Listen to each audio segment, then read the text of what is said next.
Deputado, eu começo essa entrevista perguntando: em janeiro, o senhor gravou um vídeo sobre o Pix, que teve uma repercussão gigantesca e obrigou o governo a recuar na mudança da fiscalização sobre movimentações financeiras. Na época, o governo admitiu que perdeu a disputa de narrativa e iniciou uma mudança na sua forma de comunicação. Como que o senhor avalia esse movimento do governo? Olha, graças à movimentação na internet das pessoas, a gente conseguiu fazer com que o governo recuasse. Depois disso, houve-se uma guerra de narrativas, mas por parte deles, porque não se ganha narrativa com uma outra mentira, né? Na verdade, o que combate a mentira é a verdade. É por isso que eu acredito que o meu vídeo fez tanto sucesso. Afinal de contas, demonstrou uma insatisfação generalizada das pessoas com um Estado grande que gasta de forma irresponsável o dinheiro das pessoas, e as pessoas não sentem a retribuição disso. Porque no vídeo eu não falo somente do Pix.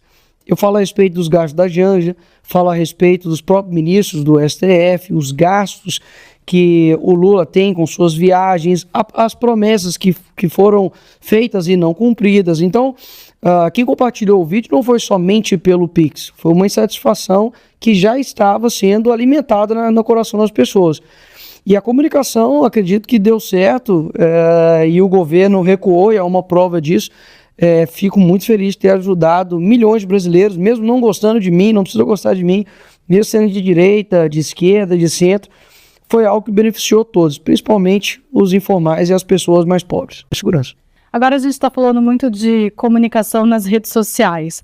E há uma crítica de que a Câmara, o Congresso em geral, está se tornando um congresso de influencers, né? A bancada do TikTok, e está se perdendo um pouco da discussão política pura, né? Como se os congressistas estivessem preocupados só em produzir conteúdo para suas próprias redes. Como é que o senhor avalia essa crítica e, de fato, todo político agora vai ter que ser influencer, de certa forma? Eu acho que o pessoal que falei está com saudade, né, de quando o pessoal só tinha mídia tradicional para se informar, né, só tinha Globo, quando o pessoal, né, a harmonia entre os poderes reinava aqui em Brasília, né, quando não tinha TikTok, mas tinha mensalão, mas tinha dinheiro na cueca, mas tinha estatal dando prejuízo. Então, assim, de fato, esse pessoal está com muita saudade do Brasil anteriormente, porque eles falavam algo, para eles descobrirem isso era impossível. Por quê? Porque toda a mídia era comprada por eles, era simplesmente um jornal e saía no outro dia, ou seja, dava para você colocar da forma como você quisesse, criar a narrativa como você quisesse. Hoje não. Hoje a internet mostra o quanto que a Janja está gastando do seu dinheiro. Foi 85 milhões aí, se eu não me engano, no total. Foi quase 40 milhões só no Janja Palusa, né? Enquanto isso, você tem parlamentares que não é que são influencers no sentido de que é como se fosse uma pessoa que está lá divulgando o tigrinho, não.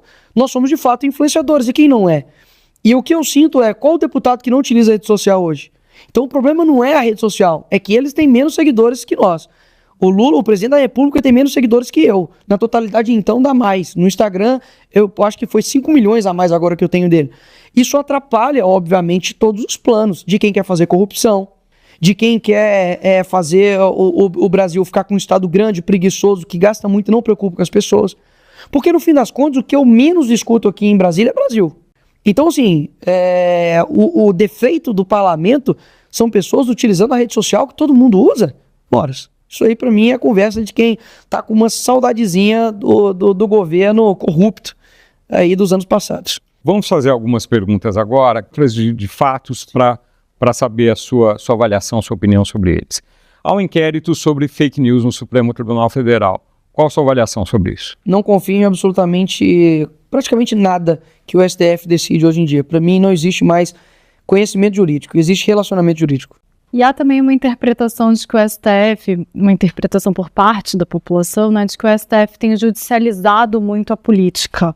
Muitas das coisas que o Congresso deveria decidir estão sendo decididas pelo STF. E aí tem um argumento de que é por uma vacância de decisão do Congresso, mas também tem a avaliação de que o STF está passando do ponto em que deveria agir. Qual que é a sua avaliação? Eu vou fazer perguntas e aí você avalia. Você acha normal um ministro do STF dizer que o Lula chegou até a presidência por conta deles? Foi o caso de Gilmar Mendes. Você acha normal um ministro do STF fazer uma live com uma pessoa que, enfim, aí sim, é um influenciador inútil, como o Felipe Neto, para falar sobre fake news? Você acha normal um ministro do STF falar sobre os autos, né, fora dos autos, ficar dando entrevistas como se fosse um popstar? Você acha normal um ministro do STF, como por exemplo o Barroso, falar nós derrotamos o bolsonarismo, ou até mesmo perdeu o Mané? Enfim, eu vejo que a minha avaliação, né, a avaliação do Nicolas, é literalmente o estrado da realidade. Isso aqui é azul, eu tô só falando, atestando o que é. Então não é uma avaliação parcial da minha parte, é exatamente a realidade. O STF hoje não é mais uma corte jurídica, é uma corte política. Eles literalmente fazem aquilo que o sistema, aquilo que partidos políticos influenciam eles a tomar decisões. E você percebe isso nas decisões próximas de agora. É razoável um presidente da República não poder se candidatar, ficar inelegível, porque ele fez uma reunião com embaixadores. Isso é abuso de poder político. O que o embaixador influenciou alguma coisa agora? O ministro do STF, Alexandre de Moraes, pode, durante as eleições, como ministro do TSE, deixar uma propaganda do PT falando em comercial para milhões de pessoas de que o Bolsonaro era canibal, pedófilo, ia acabar com as férias, ia acabar com o 13º. É normal um ministro do STF, como o ministro Alexandre de Moraes, ele proibir o Bolsonaro de fazer live dentro da casa dele, que era o Palácio da Alvorada. Enfim, enquanto isso, a Dilma, que foi impeachmentada aqui no nosso país por crime de responsabilidade, ela tem seus direitos políticos não cassados e agora é presidente do banco, né? Tá ganhando um dinheirinho lá, ó, gigantesco, e basicamente o STF é a prova de que o crime compensa no nosso país. Como é que resolve isso que o senhor está falando? É um trabalho estrutural da ponta. Não adianta simplesmente você trocar... Seria só pelo Senado? Não somente. É um trabalho, como eu digo, é um trabalho em conjunto de vários fatores. Primeiro, você tem que mudar a estrutura educacional do nosso país. Hoje, as nossas universidades elas não formam mais estudantes, formam ativistas. Do tanto que você vê que respeito muito as instituições, mas muitas dessas instituições estão enviesadas por ideais políticos, como, por exemplo, Ministério Público Federal, a própria PGR, né, que é a maior instância do Ministério Público, a própria OAB, você tem o próprio STF, você tem o STJ.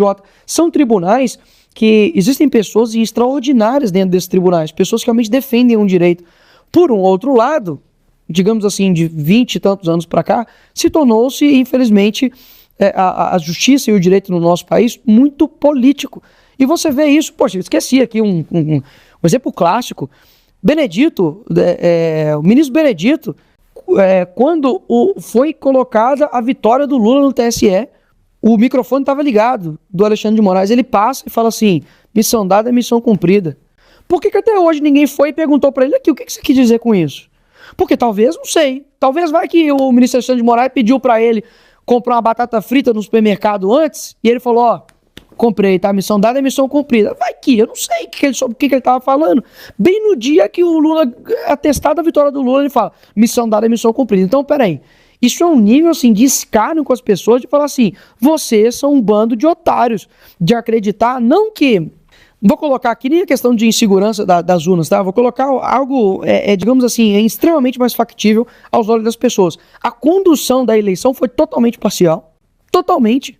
Então, assim, eu, por exemplo, tive meu vídeo aquele do quando chegar em casa, não sei o que, faz o L. Aquele vídeo meu foi derrubado. Tava com 40 milhões de visualizações. Talvez aquele vídeo poderia ter batido o recorde naquela época, mas não foi. Por quê? Porque foi derrubado. Agora, o vídeo de diversos outros deputados de esquerda, que inclusive fizeram diversos fake news com o meu nome, com a minha família, estão lá até hoje. Ou seja, não é simplesmente uma opinião minha, porque você não tem que ter opinião própria, você tem que ter opinião verdadeira. E a minha opinião é que o STF ele é o principal fator político hoje de desestabilização do nosso país. E vou te falar mais. Se algum dia for tido a quebra de sigilo de algum ministro do STF, pegar lá, igual eles estão fazendo, né, com as pessoas em volta do Bolsonaro, fazendo um phishing expedition, né? Eu falo, olha, eu acho que o Paulo tá guardando alguma coisa lá no computador dele que não devia. Aí vai lá e faz busca e apreensão. Pega seu celular, pega a sua vida inteira, o que você conversa no privado, e vai lá e começa a falar, você conversou com fulano de tal sobre isso, você tá fazendo aquilo e tal.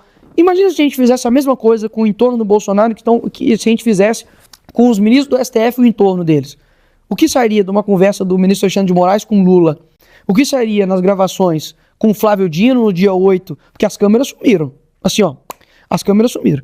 Então, respondendo a sua pergunta, realmente, eu acho que tá todo mundo vendo isso.